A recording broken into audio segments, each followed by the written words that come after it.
Welcome to EPG Pathshala program. This is Meenal Kataranikar, Associate Professor from the Department of Philosophy, University of Mumbai. In this session, we are going to discuss Nagarjuna's critique of Pramana, doubt and Tarka. This session is written by Professor Dilip Mohanta from Calcutta University. Nagarjuna in the history of Indian philosophy is known to be a skeptic. He is well known for the objections he raised against the traditional concept of knowledge and mainly the realistic metaphysics of the Naiyayikas. He hails from the Buddhist tradition, so the basic tenets of Buddhist philosophy are rooted in his philosophy. However, as he asserts, he does not hold any position of his own. In other module, we have discussed the method of argument, that is prasanga, adopted by Nagarjuna in conducting the discussions with other schools. With the same method, he arrives at such conclusions which are detrimental for the traditional concept of knowledge as well as traditional concept of reality. In this session, we are mainly concentrating on the epistemological debate conducted by Nagarjuna. So, main areas where he has raised the objections are the concept of Pramana, the concept of doubt or Samshaya, and the concept of Tarka or hypothetical reasoning. These are the three main concepts advocated by the Nyaya school of philosophy, and all of them are known as supportive concepts in the field of knowledge. Pramana is the instrument of knowledge, Samshaya is the initiator of knowledge, and Tarka leads to proper reasoning through hypothetical reasoning. So, for Nyaya, these three are very important concepts, and Nagarjuna raises objections against them to show that these three concepts are not actually well grounded concepts. So, let us go to the critique of Nagarjuna one by one. Let us start with the concept of Pramana. According to Nyaya, Pramana is the instrument of knowledge, and every object in the world is known by the Pramanas. What Pramanas know is given independently in the world. Once we remember these three basic statements of Nyaya, it is easy for us to understand the criticism raised by Nagarjuna. Nagarjuna raises the first criticism against the very concept of Pramana. If every object in the world is known by Pramana, then what is the Pramana for Pramana itself? Because Pramana is also the object of knowledge. Even though it is the instrument of knowledge, it is the object that exists independently. So, what is the Pramana that gives us the knowledge of Pramana? There can be three alternatives. Pramana does not require Pramana, or Pramanas are known by some other Pramanas, or Pramanas are known one by one. Let us go to these three positions again one by one. If the Naiyayikas say that the Pramanas do not require the Pramanas, they are self-luminous, then they are contradicting their own position. All the other objects are known by the Pramanas, but Pramanas themselves are not known by the Pramanas. This is obviously a self-contradiction. So, it is quite possible that Nyaya thinkers may go to the second option, Pramanas are known by other Pramanas. Now the Pramanas accepted by the Nyaya school, as we know, they are 4 in number: Pratyaksha, Anumana, Shabda and Upamana. These 4 Pramanas are known by some other set of Pramanas. Fine. So if these Pramanas are known by other set of Pramanas, which are the Pramanas for those other set of Pramanas? Can we see the infinite regress here? If Pramanas are known to be known by the other Pramanas, that leads to the infinite regress, because the requirement of Pramanas will never be over and we will never arrive at the Pramanas, the Pramanas which give us knowledge of everything. And therefore, the argument that Pramanas will be known by other Pramanas leads to infinite regress. Now instead of coining other set of Pramanas, the Nayayikas may argue that the Pramanas are known by each other. So Pratyaksha can be known by Shabda, Anumana can known by Upamana, or Shabda can be known by Upamana, and so on. But then that is very chaotic, and such chaos will not even be acceptable to the Nyaya thinkers. And therefore, what gives us knowledge of the Pramanas is not answered very logically by the Nyaya thinkers.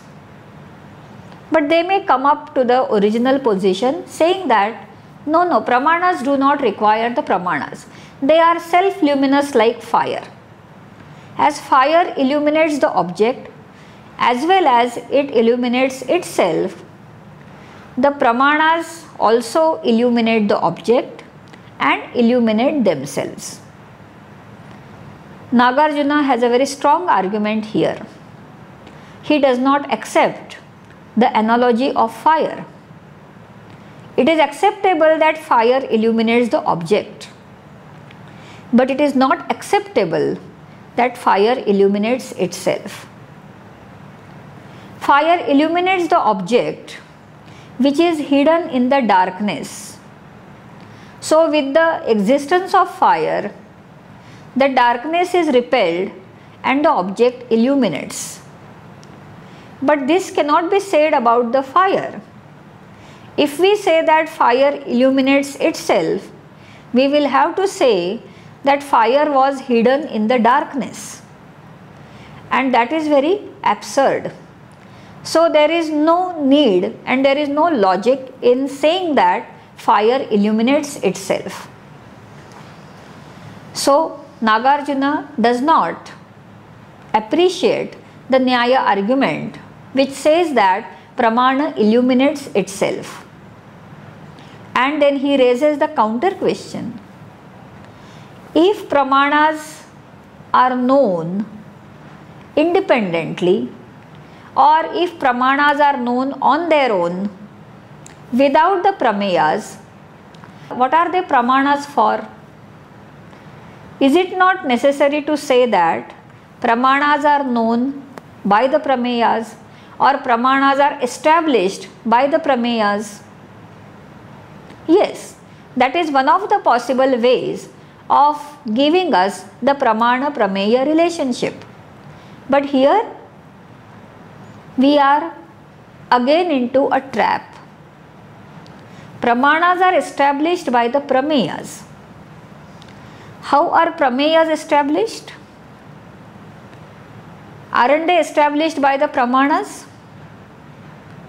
So Pramanas are established by the Prameyas and the Prameyas are established by the Pramanas. Here there is obvious circularity. As Nagarjuna puts it, there is the fallacy of Anyonyashraya. Pramanas will be established by the Prameyas and Prameyas in turn will be known by the Pramanas. Which is prior and which is later? Are Prameyas prior? If Prameyas are existing and known before the Pramanas. Why do we require Pramanas at all? Because they are already there and they are already known. And what is already known, we are making known again by coining the additional concept of Pramanas. If Pramanas are prior and if they are establishing the Prameyas, then they are establishing nothing, because they are without direction of what to establish. So without Prameyas, there is no meaning of Pramanas, and without Pramanas, there is no meaning of Prameyas. If it is said that Pramanas are known by the Prameyas or Pramanas are established by the Prameyas, these Prameyas become the Pramanas for the Pramanas. And if Pramanas are getting established by the Prameyas, the Pramanas themselves transform into the Prameyas. Can we see this change of position? If it is said that Pramanas are getting established by the Prameyas, we are converting the Pramanas into Prameyas and Prameyas into Pramanas. Do we have any categorical definitions of Pramanas and Prameyas so that we can explain the relation between them? We do not really have the logical definitions and very clear understanding of the concept of Pramana, of the concept of Prameya, and of the interrelation between the two. In the situation that we don't have logically established Pramanas, we don't have logically established Prameyas, and we don't have clear understanding of the relation between the Pramanas and Prameyas, the whole enterprise of knowledge is groundless. We do not have knowledge of anything because we do not have Pramanas which will give us knowledge. So the whole business of epistemology, the whole phenomenon of knowledge is groundless. Nagarjuna's point of this criticism is not to say that knowledge is impossible. At the face value, it appears that Nagarjuna is refuting the whole phenomenon of knowledge. His purpose, however, is not to refute the whole phenomenon of knowledge, but his purpose is to show that the concepts that we are using for establishing our phenomenon of knowledge must be well grounded. And if they are not well grounded, and if we do not have clarity about these epistemological concepts, the whole science of epistemology is a chaotic affair, and therefore we do not have any need and any right to hold such science. This is Nagarjuna's critique of the Nyaya concept of Pramanas. Now we are going ahead to see how Nagarjuna refutes, or rather criticizes, the Nyaya concept of Samshaya and Nyaya concept of Tarka.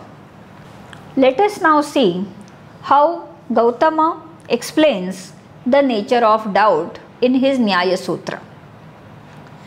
Doubt is a kind of cognition of the same object apparently characterized by conflicting notions. In Gautama's Nyaya Sutra, doubt is called a kind of wavering cognition, that is vimarsha. It is the contradictory apprehension about the same knowable which relies on the recollection of the specific distinguishing marks of each. The 5 varieties of doubt are enumerated, which are due to 5 different causal conditions. According to Nyaya Sutra, doubt is one of the indispensable categories of knowing because it is necessary precondition of any philosophical investigation. The ipso facto doubt is to be dispelled by a thorough investigation through Pramana. Unless there is initial doubt, the necessity of admitting the existence of Pramana and Prameya cannot be explained. Nagarjuna therefore refutes the existence of doubt as a Prameya as classified in Gautama's Nyaya Sutra. As Nagarjuna has shown his unpreparedness to accept the realistic concept of Pramana, he also raises a very logical objections against the concept of doubt. As the student of epistemology, we all know that without initial doubt, there is no questioning, and in the absence of questioning, there are no proper logical definitions and conceptions of any element in philosophy. So no doubt, doubt is useful, but in what way it is to be articulated is a matter of question, and that is what Nagarjuna is bringing to light. So let us see how Nagarjuna refutes the notion of doubt established by Gautama. Nagarjuna's refutation of doubt comes in the flow of his critique of the Pramanas. He examines three possibilities. The object of doubt may be something perceived or non-perceived or something seemingly perceived. In none of the cases, it is logically right to admit the existence of doubt as an independent category of knowable. The object of doubt is characterized by two mutually contrary attributes. Here, our mind vacillates between the two, and unless these peculiar characteristics are attributed to the same object of knowledge, the doubt would not be established as existing. What is perceived is apprehended, cognized with certitude as existing. What is not perceived is also apprehended, cognized with certitude as non-existing. So in these two cases, there is no possibility of doubt. Now remains the third possibility, that is to say, the cases of seemingly perceived objects. When a piece of rope appears as snake, the object is cognized not with real defining characteristic, but with the characteristic of something other than itself. So the cognition is surely a case of false cognition. There is no scope for uncertainty in that cognition. And since there is no scope of uncertainty, there is no possibility of doubt. The spirit of Nagarjuna's refutation here seems to be as follows. Ascertainment of something by perception is a piece of confirmed cognition about that thing's existence. In fact, when we perceive something, we do have a mental picture of the object of the said perception. When we perceive something as a tree trunk, we are sure about its existence. In the case of true perceptual cognition, there is always an element of certitude. The same is true about other alternatives. Even the case of false perception of a snake in a rope is not a case of doubt during the time of perception or after perception, because in that case there is the absence of representation of a mental picture of a rope, but there is no sufficient condition for producing doubt as we usually find in the example of the mere non-perception. Nagarjuna argues that the confusing features of the yonder object, which is the distinguishing mark of doubt, may either be known or unknown. There is also no scope for uncertainty. The cognition of distinguishing unique feature of existence and non-existence is not possible in the same time. This leads Nagarjuna to conclude that the existence of doubt cannot logically be established. Let us go to discuss Nagarjuna's refutation of Tarka. Tarka, as expounded in Nyaya Sutra, is the hypothetical argument, or in the modern language, it is the argument based on reductio ad absurdum. So let us see first the Nyaya concept of Tarka, and then let us see Nagarjuna's refutation of this concept of Tarka. What is the nature of Tarka according to Nyaya? Hypothetical argument or Tarka has the function to dispel doubt. Gautama considers it as a type of uha, an indirect way of deliberation regarding the genuine grounds for specifying the nature or the unique feature of a yet unknown object in question. It is by itself not a pramana, but acts as an accessory to a pramana.